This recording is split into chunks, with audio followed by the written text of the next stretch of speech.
Hi viewers, welcome back to Ayudham Arivom. 4 கடுமையான நாட்களுக்கு பிறகு நேற்று இரவு நீண்ட அமைதியான ஒரு இரவா நம்ம இந்தியாவுக்கும் பாகிஸ்தானுக்கும் அமைஞ்சிருக்கு.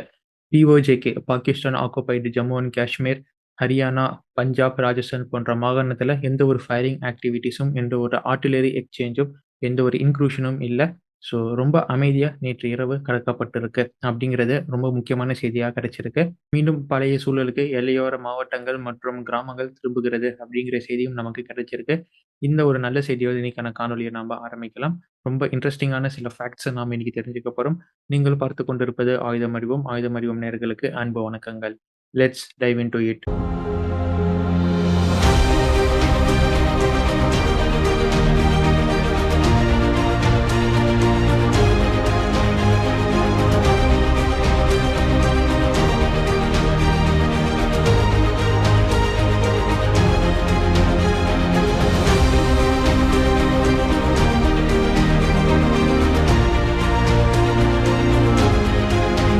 இப்ப நீங்க ஸ்க்ரீன்ல பார்க்கும் இந்த வீடியோ தான் நேத்து இரவுல இருந்து அதிக அளவுக்கு பகிரப்பட்டு ரொம்ப ட்ரெண்டிங்கா போயிட்டு இருக்கக்கூடிய வீடியோ. இந்த வீடியோ ஆனது எங்க பதிவு செய்யப்பட்டது அப்டின்னா, பிரான்ஸ் அதிபர் இம்மானுவேல் மேக்ரோன் மற்றும் ஜெர்மன் சான்சலர் ஃபிட்ரிச் இவங்க கூட கீர் ஸ்டார்மர் இணைஞ்சு உக்ரைனுக்கு ட்ரிப் பண்ணியிருக்கிறாங்க. போலாண்ட்ல இருந்து உக்ரைனுக்கு ட்ரெயின் மூலியமா ஒரு ட்ரிப் போயிருக்காங்க. அந்த ட்ரிப்ல அந்த ட்ரெயின்ல பிரான்ஸ் அதிபர் மேக்ரான் மற்றும் ஜெர்மன் சான்சலர் அங்க என்ன பண்ணிக்கிட்டு இருந்தாரு அப்டிங்கிறத காட்டக்கூடிய வீடியோ தான். நீங்க நல்லா பார்த்தீங்கன்னா, டேபிள்ல பிரான்ஸ் அதிபர் உட்கார்ந்திருந்த டேபிள்ல ஒயிட் கலர்ல ஒரு பவுச் இருக்கும். அதே மாரி ஜெர்மன் சான்சலர் ஃபிட்ரிச் கிட்ட ஒரு ஸ்டிரர் இருக்கும். ஸோ பக்கத்துல தண்ணி இருக்கு. என்ன பண்றாங்க இவங்க? ட்ரெயின்ல ட்ரக்க கன்சியூம் பண்ணிட்டு இருக்கிறாங்களா? அப்படிங்கிற மாரி பல பரபரப்பான தகவல்கள் இந்த வீடியோவ ஒட்டி வந்துகிட்டு இருக்கு. நாட்டின் தலைவர்கள் இது மாரி போதைப் பொருளுக்கு அடிமையாகிட்டு இருக்கிறாங்களா? என்ன நடக்குது உலகத்துல? அப்படிங்கிற மாரி எக்ஸ் தளத்துல மிகப்பெரிய ட்ரெண்டிங்கா இந்த வீடியோ போயிட்டு இருக்கு. இதுவும் இல்லாம ஜெலன்ஸ்கி ஏற்கனவே ஒரு போதகை அப்படிங்கிறது நமக்கு தெரிஞ்ச விஷயம் தான். ஸோ அவரையும் இந்த ட்ரிப்புக்கு போகக்கூடிய இந்த நாட்டின் தலைவர்களையும் எல்லாத்தையும் கனெக்ட் பண்ணி, ஜெலன்ஸ்கி தான் இவங்களுக்கெல்லாம் சப்ளை பண்றாரு. இவரு தான் இவங்கள நல்லபடியா பார்த்துக்கிறாரு. மூஞ்சி, கையு, காலு எல்லாம் வச்சு நியூஸ் பரவிட்டு இருக்கு. ஆனா இந்த வீடியோ ஆனது உண்மை வீடியோ. ஸோ இதுல நான் சொல்றதுக்கு எதுவும் இல்ல. வீடியோ பார்த்து நீங்களே புரிஞ்சுக்கிறது தான் நல்லது. பாகிஸ்தானின் நூர்கான் ஏர்பேஸ்ல ரேடியேஷன் லீக் வந்தத நேத்து பதிவுல நாம பகிர்ந்திருந்தோம். அத தொடர்ந்து அமெரிக்கா அவசர ரிக்வெஸ்ட்ட ஈஜிப்ட்க்கு வச்சிருக்கிறாங்க. உடனடியா உங்ககிட்ட இருந்து போரான எங்களுக்கு குடுங்க. பாகிஸ்தானுக்கு கொண்டு வாங்க அப்படின்னு ஒரு அவசர கால ரிக்வெஸ்ட்ட வச்சிருந்தாங்க. அதன்படி ஈஜிப்ட்ல இருந்து ஈஜிப்டின் மிலிட்டரி விமானம் போரான பாகிஸ்தானுக்கு கொண்டு வந்து பயன்படுத்தியிருக்கிறாங்க. எதற்கு போரான்? எதற்காக ஈஜிப்ட் கிட்ட கேட்டாங்கன்னு பார்த்தோம்னா, ஈஜிப்டின் நைல் நதி ஓரத்துல தான் அதிகமான போரான் டெபாசிட் இருக்கு. அதுவும் இல்லாம போரான் ஆனது நியூட்ரான்ஸ வந்து அப்சர்வ் பண்ணக்கூடியது. So which is basically emit radiations. So neutrons தான் ரேடியேஷன் எமிட் பண்ணக்கூடியது. போரான் இத வந்து கேப்சர் பண்ணிக்கும். இதன் காரணமாக தான் ஈஜிப்ட் கிட்ட இருந்து போரான அமெரிக்கா அவசர கால நடவடிக்கையா கொள்முதல் பண்ணி இங்க பயன்படுத்தியிருக்காங்க. உறுதியாயிருச்சு மக்களே. இந்தியா அடிச்சது நியூக்ளியர் சைட் அப்படின்னு உறுதியாயிருச்சு.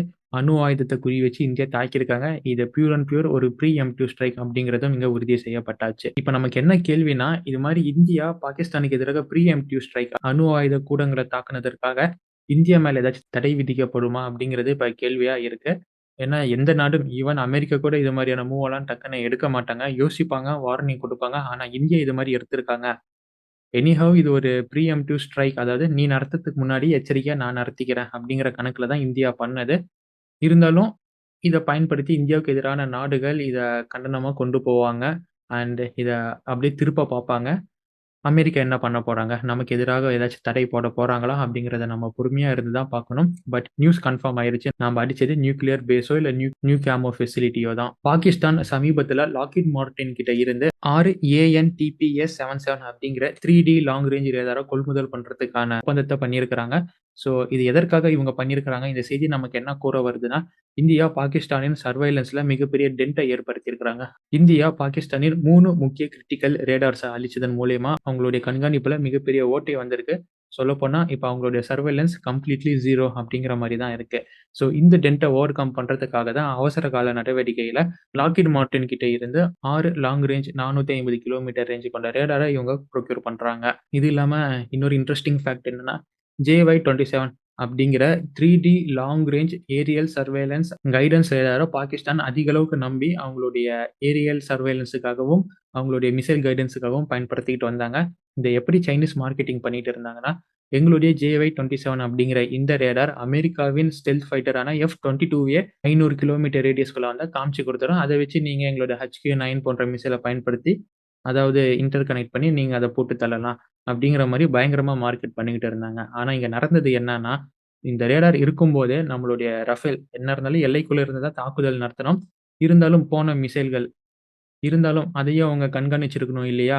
இது மாரி எல்லை ஓரத்துல ரஃபேல் நிக்குது. ஏதோ மிசைல் அனுப்புற மாரி தெரியுது அப்படின்னு. இவங்க ரஃபேல மிஸ் பண்ணியிருக்கிறாங்க. நம்மளுடைய சுகோய் Su-30ய மிஸ் பண்ணியிருக்கிறாங்க. And what is the answer for BrahMos? BrahMos உள்ள வந்து தாக்கிட்டு போயிருக்கு. அதற்கான பதில் என்ன? அப்படிங்கிறது நாம இப்ப JY-27 பார்த்தும், சீனாவ பார்த்தும் கேட்க வேண்டிய கேள்வியா இருக்கு.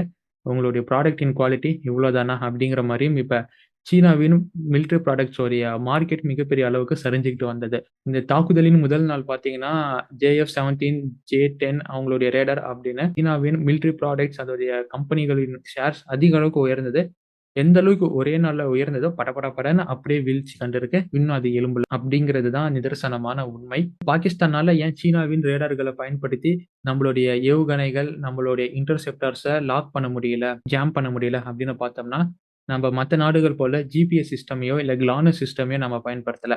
நாம புதுசா உருவாக்கி நம்ம பயன்படுத்தும் இந்தியாவின் நேவிக் அப்படிங்கிற நேவிகேஷன் சிஸ்டம தான் இதோடைய கைடன்ஸுக்காகவும், இதோடைய நேவிகேஷனுக்காகவும் நம்ப பயன்படுத்திட்டு இருக்கிறோம். இந்த நேவிகேஷன் சிஸ்டம பாகிஸ்தான் மற்றும் சீனாவின் ஏர் டிஃபென்ஸ் சிஸ்டமாலும், அவங்களுடைய சர்வேலன்ஸ் சிஸ்டமாலும், ஜாமிங் சிஸ்டம்னாலும் எலக்ட்ரானிக் வார்ஃபேர் மூலியமா கவுண்டர் பண்ண முடியல அப்படிங்கிறது தான் உண்மை. அதற்கான எடுத்துக்காட்டு தான் பிரம்மோஸின் ஏர்பேஸ் தாக்குதல் எல்லாமே. நம்மளுடைய பிரதமர் மோடி முப்படைகளின் தளபதிகள் சிடிஎஸ் அனில் சௌஹானுடன் ஒரு முக்கிய மீட்டிங் இப்ப நடத்திட்டு இருக்கிறாரு. இந்த மீட்டிங் ஆனது 3 நாள்ல 4வது மீட்டிங் அப்படிங்கிறதும் நாம குறிப்பிட்டு பார்க்க வேண்டியதா இருக்கு. இந்த மீட்டிங் இல்லாம ராஜ்நாத் சிங் அவர்கள், அஜித் தோவல் அவர்கள் மற்றும் நம்ம ஜெய்சங்கர் இவங்க எல்லாருமே பிஎம் இன் ரெசிடென்ஸ்ல இருக்கிறாங்க.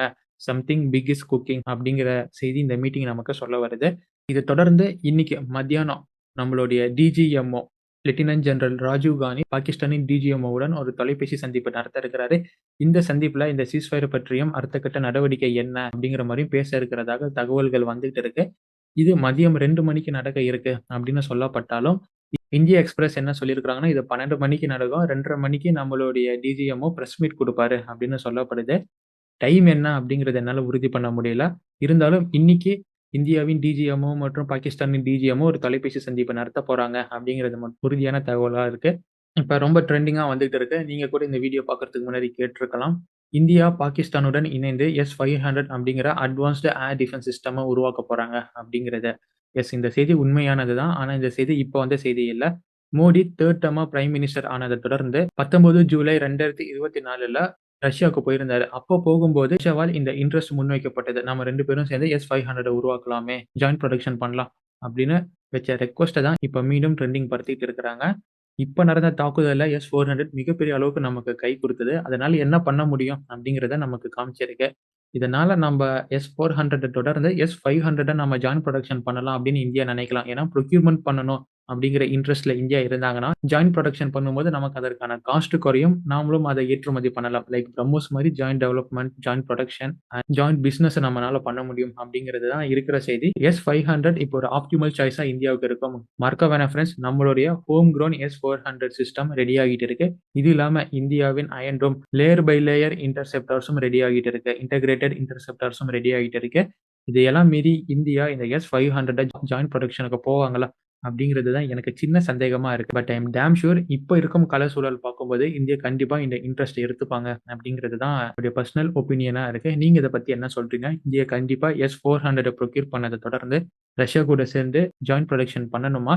இல்ல இந்தியாவின் homegrown interceptors, homegrown missile அதற்கு முக்கியத்துவம் குடுக்கணுமா? அப்படிங்கிற உங்களுடைய கருத்துக்கள கமெண்ட் பாக்ஸ்ல போடுங்க. மீண்டும் நான் அடுத்த பதிவில் சந்திக்கிறேன். Until it's signing off from ஆயுதம் அறிவோம். அண்ட் இது போன்ற பல செய்திகளை தெரிந்து கொள்வதற்கு ஆயுதம் அறிவோம் அப்படிங்கிற நம்ம சேனல இப்பயே சப்ஸ்கிரைப் பண்ணிக்கோங்க.